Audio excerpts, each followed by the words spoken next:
In today's video tutorial, I'm going to show you how to make a half granny square, just like this cute one we have here. This particular granny square is 4 rows. That's 3 rows of the Jazzy and 1 row of the green apple. So this is the front side and the back side. Let's get started. I'll be using Red Heart Super Saver Ombre in the color green apple and a size I or 5.5mm hook. But you can use any type of yarn and the appropriately sized hook to make this project. We'll want to get started with the magic circle, and I know for those of you who haven't done one before that can sound intimidating, but let me show you how to do it. What I like to do is start with the palm of my hand facing me and lay the end of the yarn across the middle section of this pointer finger. So our fingers have 3 kind of bendy points right across this middle section. I'll then hold that with my thumb. So between my thumb and my pointer finger, I'm holding the yarn. I'll make it so that I've just got my thumb, my pointer finger, and my middle finger extended. Then I want to make an X. So I'll wrap the yarn around to the right and around to the left, and then hold that down with my ring finger. So X marks the spot. On the upper right hand side of the X, under that top right leg, I'll put my hook underneath it, grab the upper left hand, pull it under, then twist my hook towards me. Now I'll yarn over and pull through that loop. And that's the magic circle. So what I like to do is take this tail end out so that it's not crossed, but we can make this circle bigger or smaller just by manipulating the circle. So this is how you make a magic circle. To get started, we're going to chain 4. 1, 2, 3, 4. And this counts as our first double crochet and a chain 1. Next, we're going to make a granny cluster into the middle of our magic circle. And a granny cluster is just 3 double crochets. So when we work into the magic circle, we want to be sure to work under both of our strings. So both the circle and the tail. So I'll yarn over, insert my hook into the magic circle, yarn over and pull up a loop, yarn over, pull through 2, yarn over, pull through 2. That's our first double crochet completed. I'll do that 2 more times. Yarn over, insert under the ring, yarn over, pull up a loop, yarn over, pull through 2, yarn over, pull through 2. And then 1 more time, another double crochet. So now we've got our 3 double crochets, which is our granny cluster. I'll chain 2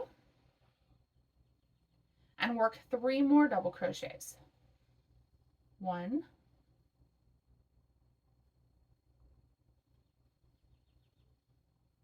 2,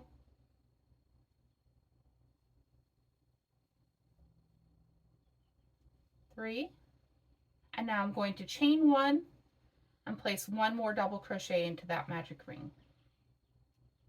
Oops, I want to be sure to get under both strings.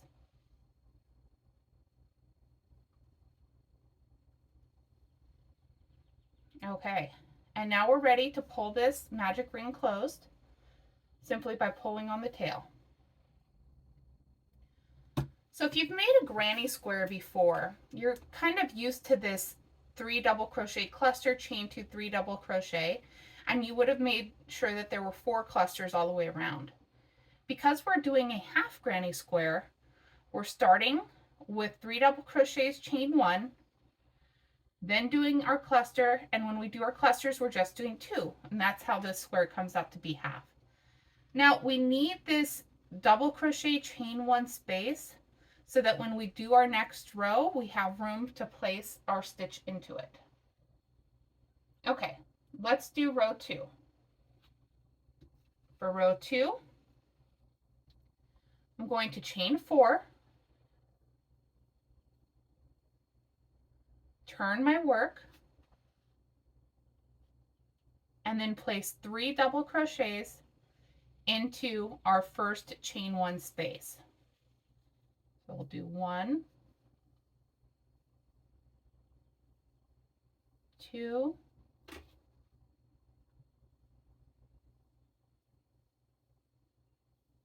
3, and because we're working a side, we're just going to chain 1 and then place 3 more into the top of this triangle. Now this is going to be our corner, so we're going to place 3 double crochets, chain 2, 3 double crochets. Okay, so I've chained 1, going to place 3 double crochets into the top,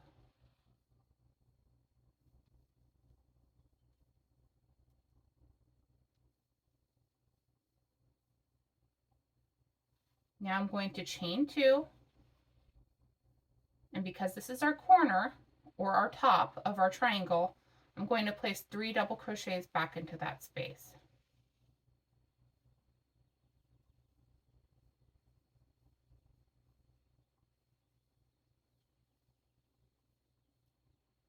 Now that we're at the side, we're going to chain 1,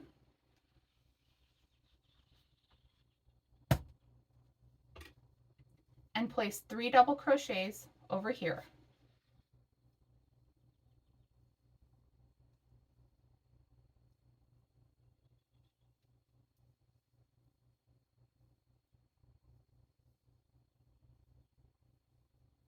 Now we do need a double crochet chain 1 space on this side as well, so that when we start row 3 we have something to work into. So I'm going to chain 1, and now I'm going to try to get into the top of the chain 3 that we did. So I'm going to slide this back, and here's the top of that chain 3, so I can see 1, 2, 3, and I'm going to go ahead and yarn over and into that chain work my double crochet. Now if you have dexterity issues or just otherwise are having trouble getting into that chain, go ahead and just work your double crochet back into the same space. I do feel like working into the chain gives you a little bit of a neater edge, but if you need to, you can work into the space as well. For row 3, it's going to be a repeat of row 2. We're going to chain 4, turn our work, and place 3 double crochets into that chain 1 space.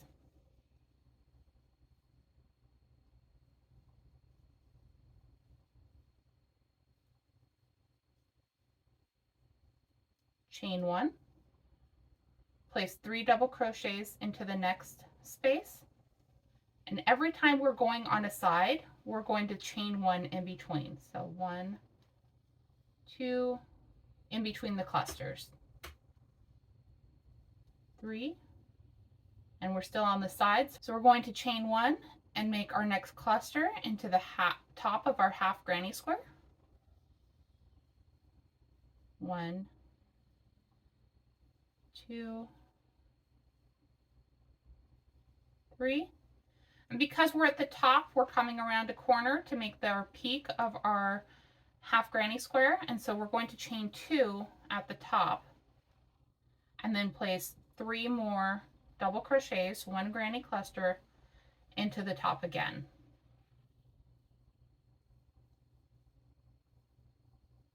And then continuing down the side, we'll chain 1, 3 double crochets into the next space,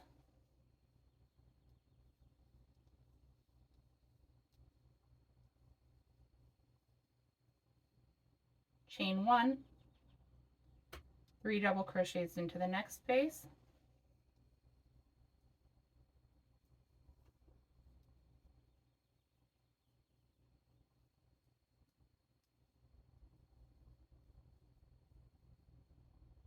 chain 1, and then finish off into the top 1, 2, 3 with a double crochet.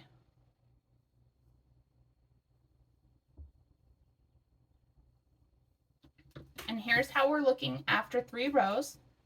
And you can see it kind of has a little downward angle to it, and that's completely normal. When you go to weave in your ends, you'll pull this center ring tight, weave in this end back and forth and around, and then you can either block this into shape, but depending on how you're working your blanket, if you're attaching it to squares or other triangles, it's going to start to hold a better shape on its own as well, if you would prefer not to block it. So I'm going to come back and show you how you would work this if you were going to change colors for the next row. So I've got some Red Heart Super Saver Ombre in the color Jazzy. If you're going to change colors, instead of completing that last double crochet as I did here, I'm going to pull that last double crochet out. You'll start it, so yarn over, insert into the stitch, yarn over and pull up a loop, yarn over and pull through 2. At this point, instead of pulling through 2 again, you'll drop that color, pick up your new color, leave a decent sized tail, and pull through with the pink. Now you'll chain 4, and you can pull the end of the green and the end of the pink taut. That'll help tighten things up. So you'll want to cut off the green and leave a long enough tail to where you can weave in the ends, and then we'll just turn our work and continue on with our new color just as we had done for row 3.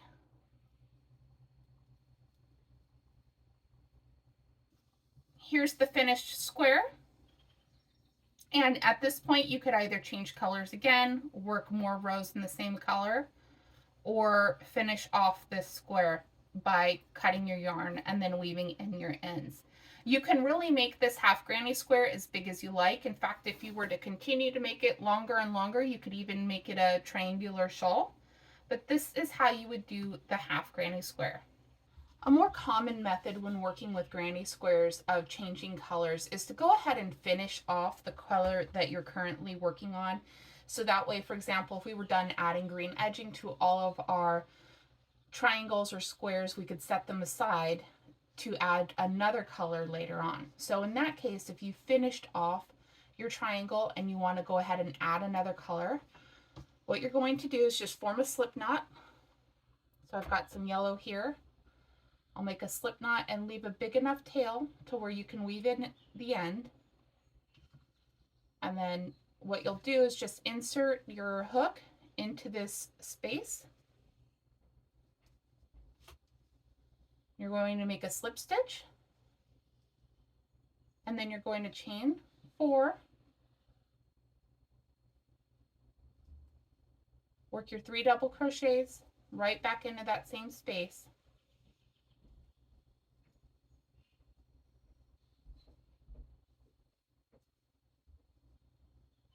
And again, because it's a side, chain 1 and then continue on up.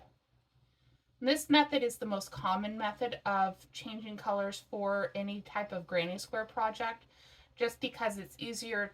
It's often easier to complete one color, set it aside, and make all of them that you need to complete, and then come back, add the second color and the third color, and so on. So that's how you would join a new color after you've already finished off the ends from the previous color. I hope you've enjoyed this tutorial. Please remember to give me a like and drop a comment below if you have any questions or feedback. Thank you for watching.